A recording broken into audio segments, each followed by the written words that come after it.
Mientras estás buscando eso, déjame darte una recapitulación para aquellos que se han perdido dónde hemos estado, para aquellos que nos están viendo en línea también. Saludos a todos allá. Gracias por estar conectados con nosotros.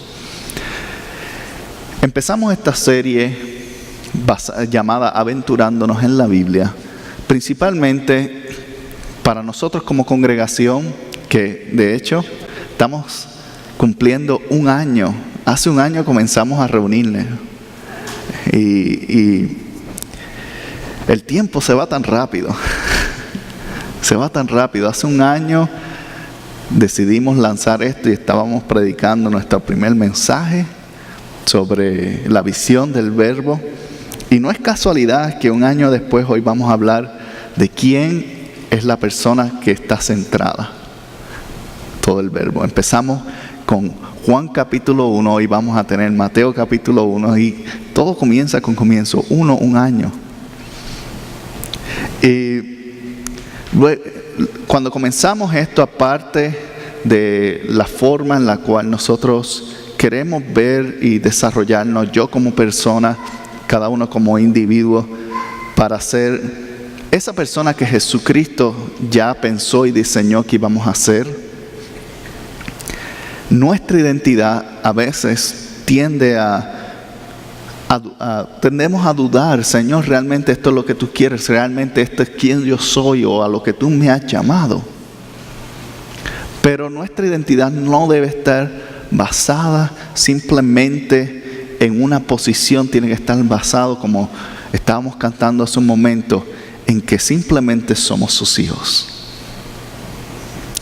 Y cuando comenzamos esta serie, Aventurándonos por la Biblia, una de las razones por la cual teníamos en el corazón hacer esto, aún conociendo, sabiendo que mucha de la gente que atiende nuestra congregación lleva años en el Evangelio y ha estado con nosotros en ministerios anteriores. Pero para mí personalmente, según lo que he visto con diferentes personas, a veces tenemos la herramienta de la Biblia, pero no la utilizamos o la mal utilizamos. Y cuando digo no la utilizamos, es que simplemente el estilo de vida que vivimos hoy día a veces no te da tiempo si no tienes la prioridad para hacerlo. ¿Ok? Pues todo también, como decía, estaba escuchando yo un audiolibro recientemente y el escritor decía, una persona que es exitosa, al igual que una persona que no lo es, tiene 24 horas en el día, la diferencia es cómo lo utiliza. Y de la misma manera yo estaba haciendo mentalmente esa comparación también. Aquella persona que quiere estar conectada con Dios tiene el mismo tiempo que una persona que no lo está. Y es un punto de simplemente tener la prioridad de hacerlo o desear buscarlo a Él. Entonces, queríamos hablar un poquito sobre la palabra de Dios para ayudarnos a tener conocimiento, pero el conocimiento correcto, ¿ok? Y parte del conocimiento correcto es entender cómo sale. Entonces en el mes de febrero lo dedicamos totalmente para hablar cómo estudiar la palabra. Y si no has escuchado eso, está en nuestro podcast, Iglesia El Verbo. Puedes ir a iglesiaelverbo.com. O en YouTube, en nuestro canal de YouTube, ahí también están todos los mensajes para escuchar cómo estudiar la Biblia en tu propio tiempo, porque a veces también dependemos del mensaje del domingo. Y sí, es bueno el mensaje del domingo, pero no es suficiente. No es suficiente para mi propia vida. ¿Por qué? Porque no es lo mismo cuando yo simplemente estoy escuchando. Escuchar es una forma de aprendizaje, pero no es toda la forma en la cual todos aprendemos. Y la mayoría de nosotros no aprendemos auditivamente. Aprendemos tal vez con las manos, con la vista, aprendemos con la práctica. Y cuando entramos en nuestro tiempo personal de estudiar la Biblia o leerla, porque es una cosa u otra, o la lees o la estudias, pues estás poniendo tu tiempo, estás pensando, estás teniendo lógica a través de eso y te ayuda a entender un poquito más, o tal vez levanta preguntas del por qué, porque a veces tomamos todo lo que viene de un púlpito como es la palabra de Dios. Y no todos los púlpitos tienen a Dios detrás. Entonces tenemos que tener la capacidad de nosotros también entrar ahí y observar y ver que Dios está hablando para mi vida en mi momento. ¿Ok? Y entonces en el mes de marzo pasamos a hablar sobre varias historias a través de la Biblia en el Antiguo Testamento y cubrimos desde el comienzo de la historia. Luego hablamos del tiempo de los patriarcas, cuando se levantó la nación de Israel, cuando Israel terminó siendo parte de otra nación, donde fue esclavizada. Luego cuando salieron, lograron conquistar y recibir la promesa, y luego se levantaron reyes, y luego de esos reyes terminaron exiliados. Y cuando terminaron exiliados, pues hubo una promesa, la última promesa que hubo en el Antiguo Testamento, que fue lo que hablamos la semana pasada, que fue la promesa de levantar a un Elías que iba a prepararle el camino para el día del Señor. ¿Okay? Y el día del Señor es lo que vamos a hablar hoy. ¿Cuál es el día del Señor? Porque leímos que al final decía, Dios enviará a un Elías para un Elías para preparar el camino del día del Señor, y esta persona tornaría el corazón de padres a hijos. ¿Ok? Y luego vemos que la misma profecía, de una manera diferente, se le da a un sacerdote. Un sacerdote que está en el libro de Lucas. ¿Okay? Y este sacerdote le dicen, tú vas a tener un hijo que va a preparar el camino para el día del Señor, y tornará el corazón de los padres a los hijos. Y hoy día nosotros lo conocemos como Juan el Bautista. Juan el Bautista fue la última promesa que se dio en el Antiguo Testamento para comenzar el cambio para el día en el que el Señor iba a cambiar la historia. Y vamos a ir a Mateo capítulo 1 para ver esto, cómo transcurre a través de la historia. En el verso 2 dice, Abraham fue el padre de Isaac, Isaac padre de Jacob, Jacob padre de Judá y de sus hermanos, Judá padre de Fares y de Zera, cuya madre fue Tamar, Fares padre de Hezrón, y Hezrón fue padre de Aram, Aram fue padre de Aminadab, y Aminadab padre de Nazón, Nazón padre de Salmón, Salmón padre de Boz, cuya madre fue Raab, Boz padre de Obed, cuya madre fue Ruth, Obed padre de Isaí, e Isaí padre del rey David. David fue el padre de Salomón, cuya madre había sido esposa de Urías.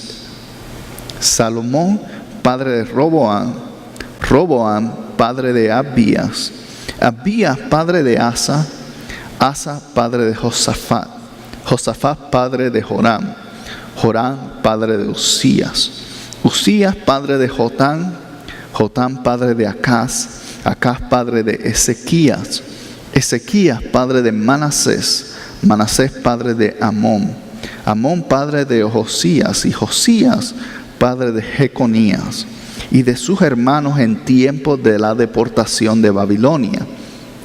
Después de la deportación a Babilonia, Jeconías fue padre de Salatiel, Salatiel padre de Zorobabel, Zorobabel padre de Abiud, Abiud padre de Eliaquim, Eliaquim padre de Azor, Azor padre de Sadoc, Sadoc padre de Aquim, Aquim padre de Eliud, Eliud padre de Eleazar, Eleazar padre de Matán, Matán padre de Jacob, y Jacob padre de José, que fue el esposo de María, del cual nació Jesús, llamado el Cristo.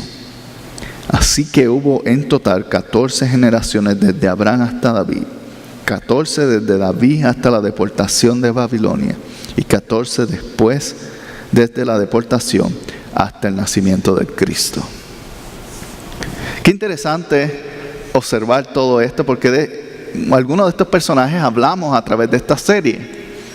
Y a veces no nos damos cuenta que hay una línea entrelazada a través de la historia, en el cual comienza con una promesa. Si tú miras en el capítulo 1, verso 1, algo muy interesante es que el escritor comienza diciendo: Jesús el Cristo, este es el linaje o los ancestros de él, y él es hijo del rey David.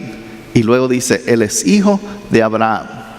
Y fíjense muy claramente por qué comienza con el rey David. De hecho, la única persona, hubieron múltiples reyes en el linaje, pero solo uno es mencionado en todo lo que leímos como el rey, y es David. ¿Por qué?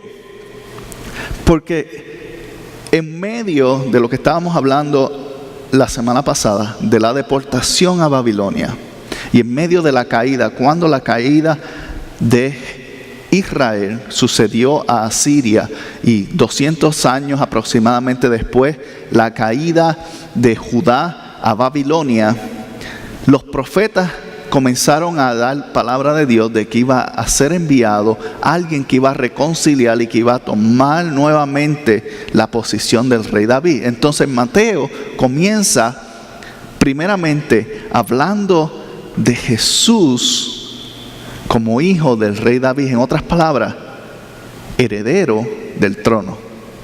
Importante.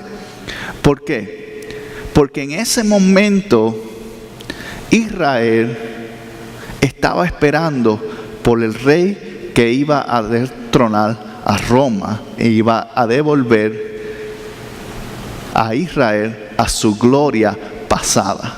Escuche bien, su gloria pasada. Pero Dios tenía un plan diferente. Él no quiere retornar a este punto a su gloria pasada. Él quiere traer una gloria nueva a su nación. Pero no solamente eso. En el momento preciso de la historia, cuando ya se habían perdido las esperanzas, al punto que no hay escritos, no hay profetas hablando, no hay escritos por 400 años de la historia de Israel. En otras palabras, eso suena a pérdida de esperanza. Ya esto es lo que es. La misma esperanza que había perdido el pueblo siglos antes, cuando estaba en Egipto, que coincidentemente también fueron 400 años de esclavitud. Yo supongo que la humanidad, o al menos este tipo de comunidad, perdía cada 400 años la esperanza. Yo te puedo asegurar que a mí me toma mucho menos que eso. Pero ellos totalmente se olvidan, básicamente se acostumbran a estar bajo el liderazgo de alguien extranjero. Nuevamente, abandonan los escritos, se someten a ellos, pero llega el comienzo de una historia nueva. Una historia nueva. Pero más allá que eso, lo que ellos no sabían que era el comienzo de un nuevo pacto, pero más allá era el cumplimiento del antiguo.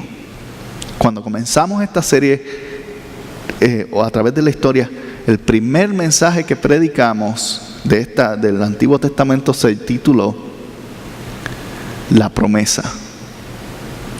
Hoy le hemos titulado el cumplimiento, porque hubo una promesa, pero casi 900 años han pasado para el cumplimiento de ella. Y yo no tengo esa capacidad de paciencia, pero llegó eventualmente.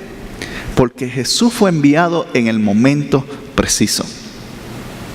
En el momento preciso. Si Jesús tal vez hubiese llegado antes, es muy posible que la historia hubiese sido muy diferente. Y les voy a explicar por qué. Si el escogido hubiese sido para redimir el pueblo, Isaac, hijo de Abraham, que fue el quien recibió la promesa y quien regularmente nosotros esperaríamos, si una promesa es dada a mí, yo voy a ser el que voy a recibirla, ¿cierto? Y tal vez él pensaba que la promesa de ¿cuál era?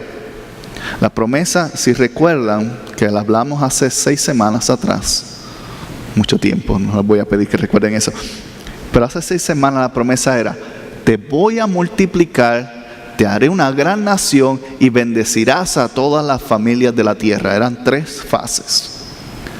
Te voy a multiplicar. Ahora, a menos que a la edad de 100 años tuviesen la capacidad de tener 40, 60 o 100 hijos, eso no iba a pasar primero que nada. Ahora, la palabra, si la estudias, Abraham tuvo aproximadamente 9 hijos total. Los primeros fueron Ismael, luego Isaac, y luego que Sara murió, él tuvo hijos con sirvientas y otras cosas más. Pero aún así, no era suficiente, primero, para convertirse en una nación, segundo, para cumplir la promesa, aunque se comenzó a multiplicar. Pero hay una diferencia entre añadir y multiplicar. Y añadir es que se añaden uno a uno, multiplicar es exponencial, ¿cierto? 2 por 2 es 4, 4 por 4 es 16, no es 8. Entonces es exponencial, se multiplica. No voy a seguir por ahí porque la mente no me da para más, pero entienden el concepto. Entonces, la promesa no se cumple con Isaac. Isaac sí continuó la línea y tuvo a sus hijos, múltiples hijos, pero los principales fueron Esaú y Jacob, ¿ok? Y Jacob fue quien tuvo tuvo múltiples hijos también, pero de sus 2 esposas principales y una de las sirvientes, vinieron lo que conocemos las tribus de Israel. ¿Okay? Y ya no voy a entrar mucho en esto porque ya hablamos de todo esto, pero aún en este punto no estaban organizados como una nación. Eran un grupo que vivía en un territorio familiar. Si usted viene de campo o ya lleva la experiencia, no sé si usted tuvo la experiencia de que usted vivía en una zona y decía: allí viven los Sánchez, allá viven los Ruiz, allá viven los Santos y allá vive aquel. Porque pasaba que las familias se multiplicaban y se quedaban cerca, entonces se recibían como sus territorios. Y en este punto era igual. Allá está la tribu de Judá, allá está el grupo de Manasés, allá están los levitas. Y tenían sus territorios basados en ¿qué? En la familia, en el apellido o el nombre, en aquel momento el nombre de la familia. Y de ahí se distinguía. ¿Qué sucede? Entran a Egipto, gracias a José, reciben la mejor tierra, la tierra de Gershon. Y en esa tierra prosperan, pero entran en esclavitud. Y cuando entran en esclavitud, Judá es una de las familias más fuertes en eso. De hecho, la promesa que Jacob le hizo cuando los bendijo antes de morir, dijo: Judá, tú eres fuerte y guerrero y dominarás sobre tus hermanos. Fue la promesa que le hizo Jacob a Judá antes de morir. Llegan ahí, están prosperando,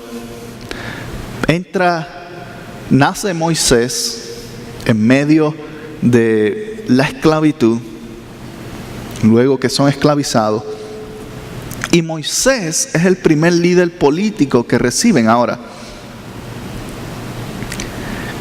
si no hubiese habido una esclavitud, Israel nunca hubiese sido una nación. Y a veces miramos, ¿por qué Dios permite ciertas cosas? Es porque es la única manera que nosotros salimos de nuestra comodidad. Ellos estaban cómodos, ellos estaban listos para ser parte del pueblo egipcio. Ellos no tenían que salir, tenían la mejor tierra. Los egipcios, si usted busca al final del libro de Génesis, no les gustaba hacer ningún tipo de ganadería ni de siembra. Ellos eran filósofos y artistas. Ellos no querían ensuciarse las manos. O sea, querían hacer pirámides y cosas que les trajera gloria. ¿Y qué sucede? Llegan estos extranjeros y se quedan con el negocio de la ganadería, se quedan con el negocio de la siembra y comienzan a adquirir capital fuerte e influencia dentro del reino, porque ahora los egipcios tenían que comprarle la comida a ellos y tenían que intercambiar con ellos para poder comer. Entonces, estaban cómodos. Y ellos no necesitaban salir, pero era parte del proceso que pasaran por esta esclavitud. Y no es que digo que sea algo bueno, pues nunca lo es, pero era necesario para que ellos salieran. Y en medio de todo esto, para cumplir la segunda parte de la promesa de que iban a ser una gran nación, primero tenían que ser una nación. Y Dios, en medio de esto, levanta a Moisés y estratégicamente lo ubica en el palacio para que crezca como un príncipe, para aprender todo lo que es política, dirección y liderazgo. Luego de eso, lo envía, bueno, realmente lo botan, pero vamos a usar una palabra bonita, lo envía a un lugar lejano. Y allí, ¿en qué se convierte él? En un pastor de ovejas. ¿Por qué? Porque es muy difícil guiar a un pueblo si tú no sabes hablar el lenguaje que ellos hablan. Ellos eran ganaderos y personas que sembraban. Tenían esas capacidades. Entonces, Moisés ahora no solamente tenía la capacidad política, sino tenía el resumen de decir: yo también soy un hombre que me ensució las manos, al igual que ustedes. Nosotros le decimos hombre de pueblo. Me puedo identificar con ambos lados. Políticamente fue un plan brillante de parte de Dios para hacer que ellos tomaran y los recibieran y los aceptaran como su líder. Hasta el día de hoy, Moisés es una de las figuras más grandes de la historia de Israel. Pero no hubiese sido quien es si no hubiese sido una esclavitud, si no hubiese habido una liberación. Sale y se cumple la segunda promesa. Se convierten en una gran nación. Ya estaban multiplicados, eran millones de personas. Moisés había convertido esa nación, pero en ese grupo de personas, en una nación, la nación de Israel, y los divide por líderes. Asigna, la palabra dice que asigna líderes de 100, líderes de 10, líderes de 5. En otras palabras, estructura la nación en una forma funcional. Les da una identidad y la gente ya no se refería al grupo descendiente de Abraham, se refería a la nación de Israel. Les da ese potencial, y dentro de la nación de Israel comienza la entrada en la cual comienzan a conquistar la nación. Y mientras están conquistando la nación de Canaán, la región de Canaán para tomar las diferentes posesiones y cumplir la promesa. Dios le dice a Abraham que le iba a dar la tierra de Canaán. Y de hecho él residió en la tierra de Canaán, aún no siendo de él. Pero cuando se le entrega, aquí entre la historia está Tamar. Ahora, Tamar fue una persona muy importante. Fue muy importante porque fue una de las que mantuvo la paz en medio del grupo. Ayudó en medio del desierto a mantener el enfoque en Dios. Luego, más adelante, dice Hezrón, Aram, Aminadab, son muchos nombres, Nazón. Más adelante aquí, vemos la historia en la cual ellos están ya ubicados, están en medio de guerra, y aparece la mujer llamada Ruth, ¿ok? Y conocen la historia si la has leído. Pero en este punto, algo muy importante de notar, muy importante, era que uno de los mandamientos en el libro de Deuteronomio para el pueblo de Israel fue el siguiente: no tomarás mujeres de otra nación. Era parte de uno de los mandatos que se le había dado. Sin embargo, un grupo de hombres tomó esposas de una nación y eventualmente murieron. Ahora, no sabemos por qué murieron, si fue parte de la causa de desobedecer, pero la realidad es que murieron y eran personas con dinero y posición, pero no tuvieron hijos. Y Ruth, que fue una mujer que había sido básicamente libertada, porque como no era de la nación, ellos podían decir, ok, se murió, ya no tienes responsabilidad. Pero ella decide adoptar la cultura judía y se va con su suegra. Y cuando llega, conoce a Boaz, y Boaz se enamoran, y Boaz busca la forma de casarse con ella y termina casándose. Tiene un hijo llamado Obed. ¿Okay?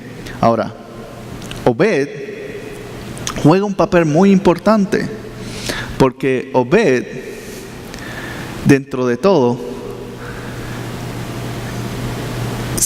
se prepara en una zona, se ubica en una zona cerca de lo que nosotros conocemos como Belén. ¿Okay? Y de ahí nace su hijo llamado Isaí, y de Isaí nace David. ¿Okay? Y David se convierte en el rey más importante de la historia, y como había comenzado a decir, era la promesa que ellos estaban esperando cuando estaban en el exilio. Era el retorno de un rey como David, que iba a restablecer la línea política que había comenzado Moisés. Porque nuevamente, todo esto se trata de volver a ser quienes éramos. Y a veces, a través de nuestra vida, en nuestra historia, en cada uno, lo que andamos buscando como personas es retornar a esos buenos momentos que añoramos, pero la realidad es que nunca fueron tan buenos como nosotros los pensamos. Es que se nos olvidan las cosas negativas que pasaron. Y ellos están buscando regresar a ese tiempo. Si hubiese el tiempo de Moisés nuevamente, el tiempo de Israel. Pero el tiempo de Moisés, muchos de ellos murieron por desobedecer a Dios. En el tiempo de David, lo primero que sucedió es que el reino eventualmente fue dividido en dos. Y hubieron guerras que no se acababan. Entonces ellos estaban deseando algo que realmente no sabían lo que estaban pidiendo, pero querían retornar a ese momento. Y David, que fue el hombre seleccionado como la figura máxima de Israel. Hay tres figuras máximas. Está Abraham, por ser el padre de la nación. Está Moisés por ser el líder político y está el rey David por ser el rey ideal. ¿Ok? No perfecto, pero ideal, lo que ellos estaban buscando. Un hombre, si recuerdan cuando estábamos hablando en el mensaje de los reyes, ellos estaban buscando un hombre que fuera con ellos al frente de batalla y demostrara que son una nación estable. Es lo que los ancianos de Israel querían. Y David representó exactamente eso. Y Mateo toma eso y aprovecha esa idea que ellos tienen para decirle, viene un rey. Pero luego menciona, él es hijo de Abraham. En otras palabras, viene también aquel que nos fue prometido. El rey ideal y la persona que nos fue prometida. Ahora, las implicaciones que tiene todo esto son las siguientes. Que cuando nosotros tenemos un ideal, no es necesariamente lo mejor para nosotros. No es necesariamente lo mejor para el pueblo de Israel. Ellos tenían un ideal. El ideal era que retornar a ser la gran nación que se le prometió a Abraham. Se le prometió que se iba a multiplicar y que iba a ser una gran nación, pero ellos están pensando, no, fuimos una gran nación, pero queremos regresar a ser una gran nación. El problema es que tenemos los romanos encima de nosotros. ¿Cómo retornamos a ser una gran nación? Lo que ellos habían perdido de perspectiva es que Dios ya había cumplido la promesa. Dios no tiene que cumplir una promesa que ya cumplió. Ya eran una gran nación, o ya lo fueron. Ya el tiempo había pasado de eso. ¿Cuál era el tiempo que les quedaba por cumplir? La tercera parte de la promesa. Y era la siguiente: bendecirán a todas las naciones de la tierra. Porque hasta este punto todo el enfoque ha sido en sí mismo. Nosotros como nación, en las buenas y en las malas, como nación estamos bien, prosperando, o como nación en cautiverio, nos tenemos que mantener juntos y en algún momento seremos libres para volver a tener nuestro templo. Porque como les había dicho hace varias semanas, toda la mentalidad es, si Dios no está en un lugar específico, entonces no nos podemos llamar la nación de Dios. Y si sabemos que Dios solamente está en este lugar, me da la libertad para yo hacer lo que yo quiera fuera de ese lugar.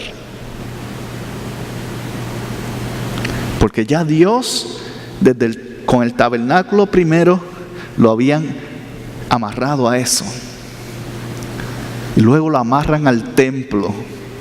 Este es el templo de Dios, aquí es donde está Dios. Pero no en ningún otro lugar. Y Dios dijo, no. Si ustedes van a bendecir las naciones de la tierra, primero, no puedo estar atado a donde ustedes me lleven. Y segundo, no puedo estar atado a un lugar estático, en un solo lugar, en un solo monte. Y ahí es donde entra esto. 14 generaciones después del cautiverio. Y si estás tratando de hacer matemáticas, la Biblia define una generación 40 años. Es la matemática bíblica.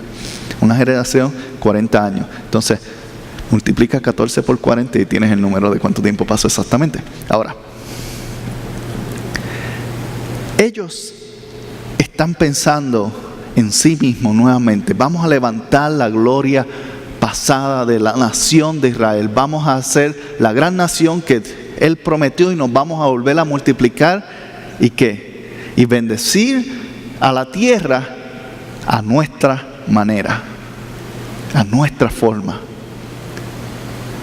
Su forma de pensar probablemente era igual que la forma de las personas que los habían capturado. Yo pienso, y esta es mi opinión personal, no hay nada bíblico detrás de esto, solamente mi opinión y lo hago claro desde ahora, que la forma que ellos estaban pensando era que Dios iba a enviar a alguien como el rey David, que iba a ser a la nación de Israel como Roma, y iban a conquistar el resto del mundo conocido para entonces bendecirlo. Porque si nosotros los tenemos bajo control, podemos obligarlos a que sigan a Dios. Podemos obligarlos a que hagan lo que ellos quieran. Entonces, cumplimos las 3 promesas que le dieron a Abraham. Pero, como cualquier persona sabe, siendo esclavo de algo, nunca hay bendición.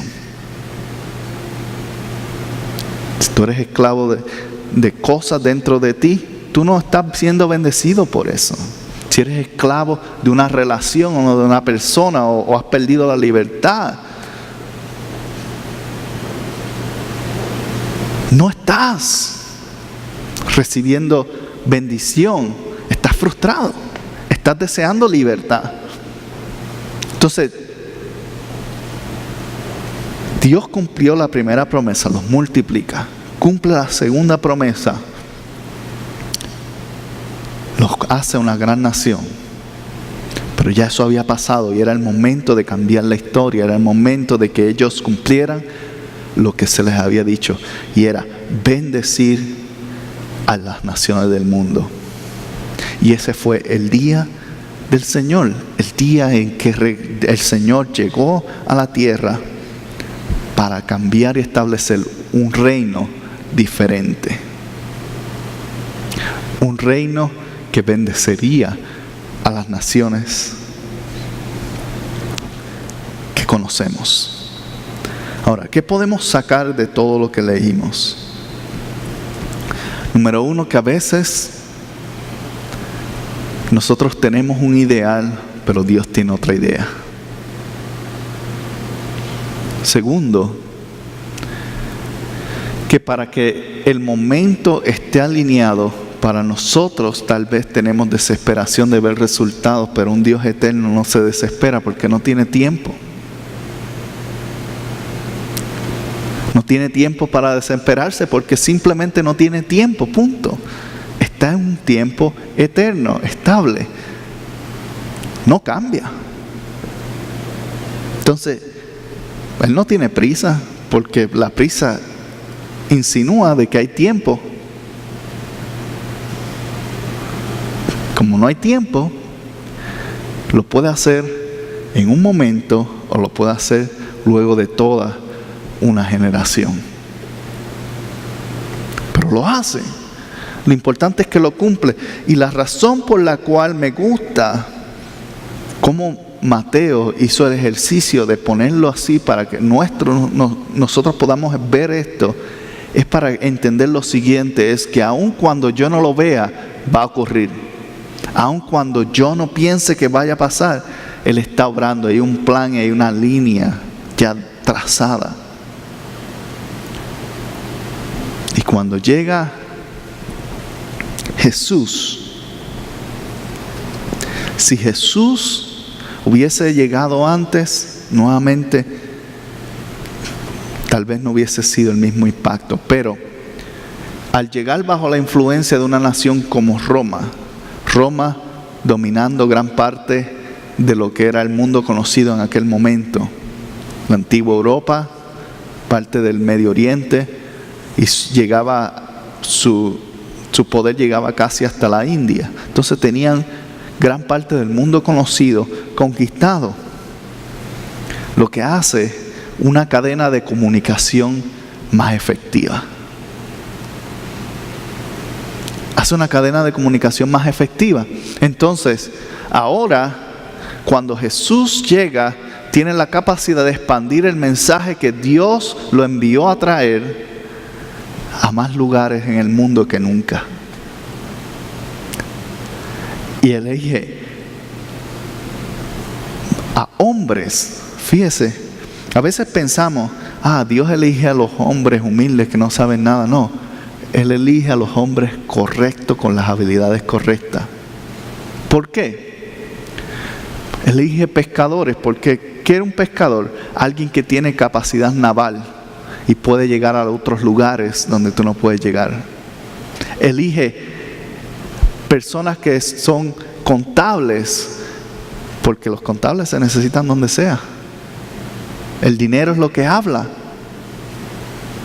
Elige personas cultas con educación como Lucas, como Pablo,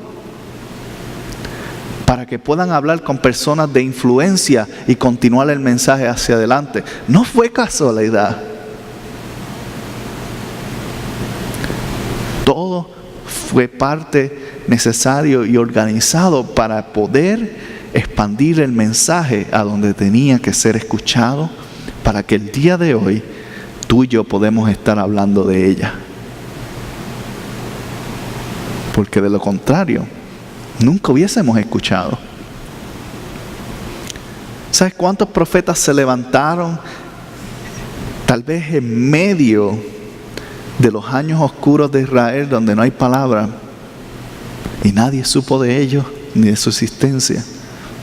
Porque la comunicación no era efectiva. Amén.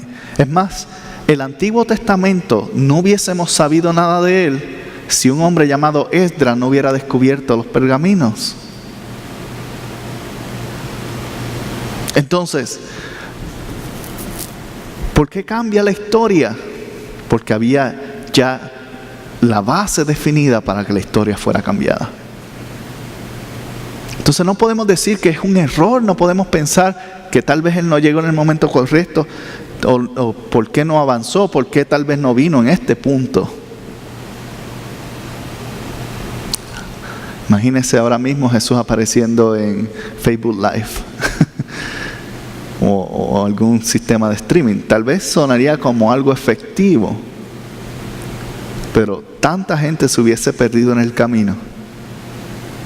Entonces, Él llegó en el momento en el cual la comunicación de su mensaje podía ser expandido, teniendo la menor cantidad de pérdida en el camino, para que tú y yo podamos continuar cambiando la historia. Porque Jesús comenzó el cambio, pero nos toca a nosotros completarlo.